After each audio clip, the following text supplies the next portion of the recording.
সত্যদা ব্লগে আপনাদের স্বাগত বন্ধুরা। বারাসাতের কালী পুজোর কিছু কিছু অংশ আপনাদের সামনে তুলে ধরছি। বারাসাতের বয়েজ স্কুলের সামনে কৃষ্ণকালী প্রতিমা তৈরি করা হয়েছে অভিনব। এই মন্দিরের আদল হচ্ছে শ্রীকৃষ্ণের দ্বারকা। আমার পেছনে দ্বারকা পুরী।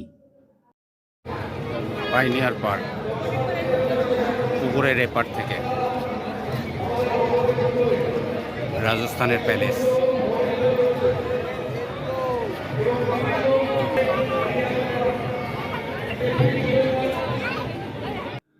পায়োনিয়ার অ্যাথলেটিক ক্লাবের আলোকসজ্জা খুব সুন্দর করেছেন।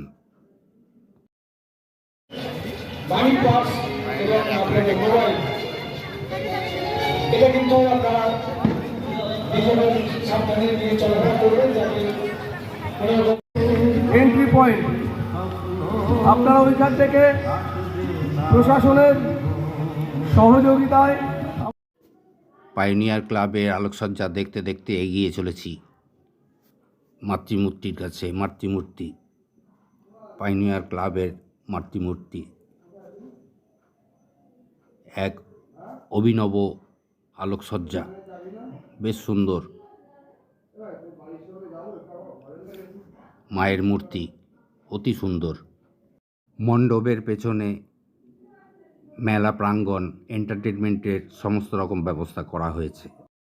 নবপল্লী ব্যায়াম সমিতি পুকুরের এপার থেকে মণ্ডপ সজ্জা দেখানোর চেষ্টা করছি। বড় মার আদলে মাকে সাজানো হয়েছে, মাকে তৈরি করা হয়েছে। চলে এলাম কেএনসি রেজিমেন্টের আলোকসজ্জা প্রশংসার দাবি রাখে।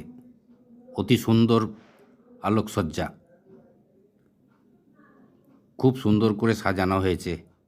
বিভিন্ন রকমের আলোকসজ্জা সত্যি মন কাড়ে, খুব ভালো সাজিয়েছে।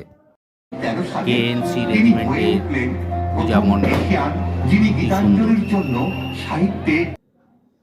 মাতৃ প্রতিমা, প্রচুর লোকের ঢল নেমেছে। মায়ের পুজোর বন্দোবস্ত চলছে, কিছুক্ষণের মধ্যে পুজো শুরু হবে। কেএনসি রেজিমেন্ট থেকে বেরিয়ে এলাম, একদিক দিয়ে ঢোকাল আর একদিক দিয়ে বার করলাম, ভালোই লাগছে।